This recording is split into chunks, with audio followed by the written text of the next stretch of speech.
ഇപ്പോൾ ഏതായാലും വലിയ തരത്തിലുള്ള തീരുമാനങ്ങൾ ഹൈക്കോടതിയുടെ ഭാഗത്തു നിന്ന് വന്നിട്ടുണ്ട്. നിലവിൽ സസ്പെൻഷൻ പിൻവലിച്ച സാഹചര്യത്തിൽ ഹർജിക്ക് നിലനിൽപ്പില്ലെന്ന് കോടതിയും അറിയിച്ചിരിക്കുന്നു. ഹർജി പിൻവലിക്കാൻ അനുമതി നൽകിയിരിക്കുന്നു. സാലി മുഹമ്മദ് ഒരിക്കൽ കൂടി ചേരുമെന്നാണ് പ്രതീക്ഷിക്കുന്നത്.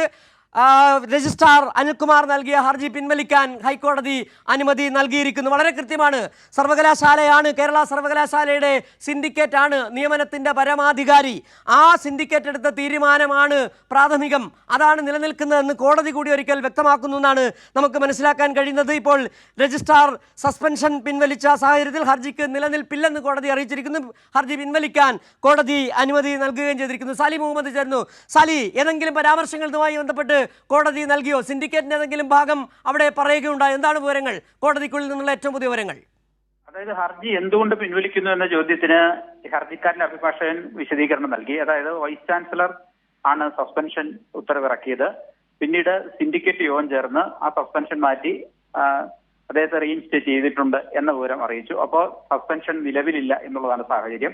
അതുകൊണ്ട് താൻ ഈ ഹർജി പിൻവലിക്കുന്നു എന്നാണ് അദ്ദേഹം വിശദീകരിച്ചത്. അതേ തുടർന്ന് ഹൈക്കോടതി ഇക്കാര്യത്തിൽ എടുത്ത നിലപാട് സസ്പെൻഷൻ പിൻവലിച്ച സാഹചര്യത്തിൽ ഈ ഹർജിക്ക് ഇനി പ്രസക്തിയില്ല എന്ന് പ്രഖ്യാപിച്ചുകൊണ്ട് ഹർജി പിൻവലിക്കാൻ ഹർജിക്കാരന് അനുവാദം നൽകുകയാണ് ഉണ്ടായത്. ജസ്റ്റിസ് കെ സിംഗ് ആണെന്ന് ഹൈക്കോടതി ഈ കേസ് പരിഗണിച്ചത്. ഏതായാലും അടുത്ത കേസിലേക്ക് പോയിട്ടുണ്ട്. മറ്റു വാദങ്ങളിലേക്കൊന്നും കോടതി കടന്നില്ല. കോടതി ആകെ പരാമർശിച്ചത് ഒരു സിൻഡിക്കേറ്റ് അംഗം മുമ്പ് കേസ് പരിഗണിച്ച ജഡ്ജിക്കെതിരെ എന്ന് തോന്നുന്ന തരത്തിൽ ഒരു പരാമർശിക്കുന്ന ഒരു ഫേസ്ബുക്ക് പോസ്റ്റ് ഇട്ടിരുന്നു. അതിനെ ഒരു വിമർശനം ഉന്നയിച്ചു എന്നതിനപ്പുറത്തേക്ക് ഈ മറ്റു വാദങ്ങളിലേക്കൊന്നും കോടതി കടന്നില്ല. ഒപ്പം ഈ വൈസ് ചാൻസലറുടെയോ ചാൻസലറുടെയോ പുതുതായി നിയമിക്കപ്പെട്ട താൽക്കാലിക VC സിസ തോമസിന്റെ ഒന്നും വാദം കോടതി ഇന്ന് പരിഗണിച്ചിട്ടില്ല, കേട്ടിട്ടില്ല. ഇനി എന്തെങ്കിലും ഈ വിഷയം കോടതിയിലേക്ക് വരണമെങ്കിൽ മറ്റൊരു ഹർജിയായി എത്തണം എന്നുള്ളതാണ് കോടതിയുടെ നിലപാട്. അപ്പൊ ഇപ്പോഴത്തെ സാഹചര്യത്തിൽ ഈ വിഷയം ഇവിടെ പരിഹരിച്ചു. ഈ ഹർജിക്ക് ഇനി നിലനിൽപ്പില്ല. അതുകൊണ്ട് തന്നെ അതാണ് ഈ നിലവിലുള്ള പ്രശ്നം പരിഹരിക്കപ്പെട്ടു. പക്ഷേ അവിടെ കേരള സർവകലാശാലയിൽ മറ്റു ചില വിഷയങ്ങൾ ഉയരുകയാണ്. മറ്റൊരു ഹർജി അവിടെ എത്തേണ്ട സാഹചര്യമുണ്ട്. നിലവിലുണ്ടായിരുന്ന അനിൽകുമാറിന് സിൻഡിക്കേറ്റ് ചുമതല തിരികെ നൽകി. പക്ഷേ ഇന്ന് താൽക്കാലിക VC മറ്റൊരു താൽക്കാലിക രജിസ്ട്രാറെ നിയമിക്കുകയും ചെയ്തു. ആ വിഷയം നിലവിൽ ഹൈക്കോടതിയുടെ മുൻപിൽ ഇല്ല. പക്ഷേ എന്നാൽ പോലും ഈ രജിസ്ട്രാറെ സസ്പെൻഡ് ചെയ്ത നടപടി കൈക്കൊണ്ടത് VC ആയിരുന്നു. പക്ഷേ ചുമതല തിരികെ നൽകിയത് സിൻഡിക്കേറ്റുമാണ്. ഒരു നിയമപ്രശ്നം അവിടെ നിലനിൽക്കുന്നുണ്ട്. മറ്റൊരു ഹർജി വരട്ടെ എന്ന് കോടതി പറഞ്ഞത് തന്നെ ചില സൂചനകളുണ്ട്. അതായത് ഈ കോടതി അതിന്റെ നിയമവശമാണ് പറയുന്നത്. ഇപ്പോൾ ഈ ഹർജിക്കാരന്റെ പ്രയർ എന്ന് പറയുന്നത് താൻ സസ്പെൻഷനിലാണ്, തന്റെ സസ്പെൻഷൻ റദ്ദാക്കി തന്നെ തിരിച്ചു കയറാൻ അനുവാദം കോടതി ഉത്തരവിടണം എന്നുള്ളതായിരുന്നു അന്ന് നൽകിയ ഹർജിയുടെ പ്രയർ. ആ പ്രയർ ഇനി നിലനിൽക്കുന്നില്ല. കാരണം അതിനുശേഷം ചേർന്ന സിൻഡിക്കേറ്റ് യോഗം അദ്ദേഹത്തെ തിരിച്ച് ജോലിയിൽ പ്രവേശിക്കാൻ അല്ലെങ്കിൽ രജിസ്ട്രാറായി അദ്ദേഹത്തെ തന്നെ നിയമിച്ചിട്ടുണ്ട്. ആ സാഹചര്യമാണ് ഈ ഹർജി പരിഗണിക്കുമ്പോൾ നിലനിൽക്കുന്നത്. മറ്റു ഭാഗങ്ങളിലേക്കൊന്നും കോടതി ഇന്ന് പോയില്ല. ഇക്കാര്യം ഈ രജിസ്ട്രാർക്ക് പകരം മറ്റൊരു രജിസ്ട്രാറെ താൽക്കാലിക VC നിയമിച്ച വിവരവും കോടതി അറിയിച്ചിട്ടില്ല. അതുകൊണ്ട് തന്നെ മറ്റൊരു ഹർജി ഇനി എത്തിയാൽ മാത്രമേ ഈ ഹർജിയിൽ അല്ലെങ്കിൽ ഈ വിഷയം ഈ കോടതി ഇനി പരിഗണിക്കേണ്ടതുള്ളൂ എന്നുള്ളതാണ് കോടതിയുടെ നിലപാട്. അതുകൊണ്ട് തന്നെ മറ്റു വിഷയങ്ങളിലേക്കൊന്നും കോടതി കടന്നിട്ടില്ല. ഇപ്പോ ഈ ഹർജിക്ക് നിലനിൽപ്പില്ല അല്ലെങ്കിൽ പ്രസക്തിയില്ല. അതാണ് ഇപ്പോഴത്തെ സ്റ്റാറ്റസ്. ആ സ്റ്റാറ്റസ് അനുസരിച്ച് ഈ ഹർജി ഇല്ല. അതുകൊണ്ട് ഈ കേസ് ഇവിടെ അവസാനിപ്പിച്ചു. ഈ ഹർജിയും അതിന്മേലുള്ള വാദങ്ങളും അവസാനിപ്പിച്ചു. ഇനി പുതിയൊരു ഹർജി ഈ വിഷയങ്ങളുമൊക്കെയായി ബന്ധപ്പെട്ട് ആരെങ്കിലും ഇപ്പൊ വീണ്ടും ഈ ഹർജിക്കാരന് തന്നെ വരാം, അല്ലെങ്കിൽ VCക്ക് വരാം, അല്ലെങ്കിൽ ചാൻസലർക്ക് വരാം, സർക്കാരിന് വരാം. ആർക്കും ഈ കേസുമായി ബന്ധപ്പെട്ട് ഇനി കോടതിയിലെത്താം.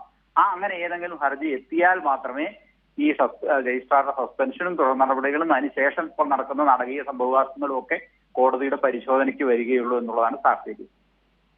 സാലി, ഇതിനകത്തൊരു സവിശേഷമായ സാഹചര്യം, ഈ രജിസ്ട്രാറെ സസ്പെൻഡ് ചെയ്തത് VC, തിരികെ എടുത്തത് സിൻഡിക്കേറ്റിൻ്റെ തീരുമാനം. ആര് സസ്പെൻഡ് ചെയ്തു, ആര് തിരികെ എടുത്തു എന്നതടക്കമുള്ള ചില പ്രശ്നങ്ങൾ ഇവിടെ വരുന്നുണ്ട്. സ്വാഭാവികമായും സാരി പറഞ്ഞതനുസരിച്ച് കോടതി മറ്റു കാര്യങ്ങളിലേക്ക് കടന്നിട്ടില്ല.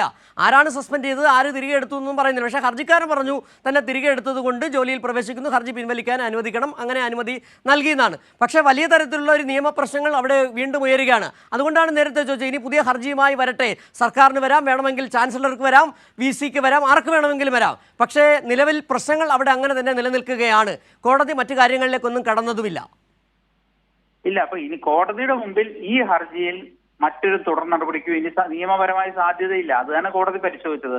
പക്ഷെ കോടതിയിൽ ഇനിയും കേസ് എത്തും, പുതിയ ഹർജികൾ എത്തും എന്ന കാര്യം തർക്കമില്ല. പുതിയ സംഭവവികാസങ്ങൾ രൂപപ്പെടുന്നുണ്ട്. അതിനനുസരിച്ച് പുതിയ ഹർജിയുമായി വരാം. പുതിയ ഹർജി, പുതിയ വിഷയങ്ങൾ പുതിയ ഹർജിയിൽ പരിഗണിക്കുക എന്നുള്ളത് തന്നെയാണ് കോടതിയുടെ മനസ്സ്. അതാണ് കോടതി ഇന്ന് വ്യക്തമാക്കിയിരിക്കുന്നതും. അതുകൊണ്ട് തന്നെ ഈ ഹർജി ഇനി ഇവിടെ അവസാനിച്ചു. ഒട്ടേറെ സാഹചര്യങ്ങൾ പുതുതായി രൂപപ്പെടുന്നുണ്ട്. പ്രത്യേകിച്ച് ഒരു VC-ക്ക് രജിസ്ട്രാറെ നീക്കാൻ കഴിയുമോ എന്നുള്ളൊരു നിയമപ്രശ്നം, VC വിളിച്ചു ചേർത്ത യോഗത്തിൽ സിൻഡിക്കേറ്റ് മറിച്ചൊരു തീരുമാനമെടുത്തത് സംബന്ധിച്ച് അതിന്റെ നിയമപ്രശ്നം ഒക്കെ നിലനിൽക്കുന്നുണ്ട്. ആ നിയമപ്രശ്നങ്ങളെല്ലാം കോടതി മുഖേന തന്നെയായിരിക്കും പരിശോധിക്കപ്പെടുക എന്ന കാര്യത്തിൽ തർക്കമില്ല. കാരണം രണ്ടു കൂട്ടരും നിലപാട് വ്യക്തതയോടെ നിലനിൽക്കുകയാണ്. അതുകൊണ്ട് തന്നെ പുതിയ ഒരു തീരുമാനം വരണമെങ്കിൽ, അല്ലെങ്കിൽ ഇതിന്റെ അന്തിമ തീർപ്പ് വരണമെങ്കിൽ കോടതിയിൽ തന്നെ വരേണ്ടതുണ്ട് എന്നുള്ളതാണ് ഇപ്പോഴത്തെ സാഹചര്യം. സാലി, ഏതായാലും ഇന്ന് ഈ ഹർജിയിൽ പറഞ്ഞിരിക്കുന്ന പ്രധാനപ്പെട്ട കാര്യങ്ങൾ, ഹർജിയിൽ ഒരുപക്ഷെ അനിൽകുമാർ ചൂണ്ടിക്കാട്ടിയിട്ടുള്ളത് തന്നെ സസ്പെൻഡ് ചെയ്ത നടപടി സർവകലാശാല ചട്ടങ്ങൾക്ക് വിരുദ്ധമാണ്. ആ നടപടി കൈക്കൊണ്ടുള്ളത് VC ആണെന്ന് ചൂണ്ടിക്കാട്ടിയായിരിക്കുമല്ലോ ആ ഹർജി നൽകിയിട്ടുണ്ടാവുക. പക്ഷേ ഇന്ന് ഹർജി പിൻവലിക്കാൻ നൽകിയ അപേക്ഷയിൽ ഹർജി ഈ തീരുമാനമെടുത്തത് സിൻഡിക്കേറ്റ് ആണ് എന്ന് വ്യക്തമാക്കിയിട്ടുണ്ടാകണമല്ലോ. എന്താണ് ഹർജിക്കാരൻ പറഞ്ഞ മറ്റു കാര്യങ്ങൾ അതുമായി ബന്ധപ്പെട്ട് അനിൽകുമാർ പറഞ്ഞ, രജിസ്ട്രാർ പറഞ്ഞു? അല്ലാതെ ഹർജിക്കാരന്റെ അഭിഭാഷകൻ എന്ന് കോടതിയിൽ ചൂണ്ടിക്കാട്ടിയത് ഹർജി പിൻവലിക്കുന്നു ഇന്ന കാരണങ്ങളാൽ. ഒന്ന്, താൻ തിരിച്ച് ജോലിയിൽ പ്രവേശിക്കാൻ തന്റെ കക്ഷിക്ക് അനുവാദം ലഭിച്ചിട്ടുണ്ട്. അങ്ങനെ ജോലിയിൽ തിരികെ പ്രവേശിക്കുകയും ചെയ്തു. അതുകൊണ്ട് സസ്പെൻഷൻ ഇപ്പോൾ നിലനിൽക്കുന്നില്ല എന്നതാണ് വിശദീകരിച്ചത്.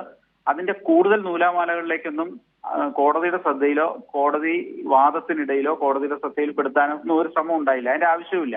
കാരണം എന്തുകൊണ്ട് ഹർജി പിൻവലിക്കുന്നു എന്ന് മാത്രം വിശദീകരിച്ചാൽ മതി. സസ്പെൻഷനിലായിരുന്ന ഒരാൾ സസ്പെൻഷൻ റദ്ദാക്കണമെന്ന് ആവശ്യപ്പെട്ട് കോടതിയിൽ എത്തിയപ്പോൾ അത് സസ്പെൻഷൻ ഇപ്പോൾ നിലനിൽക്കുന്നില്ല എന്ന് വ്യക്തമാക്കുന്നു.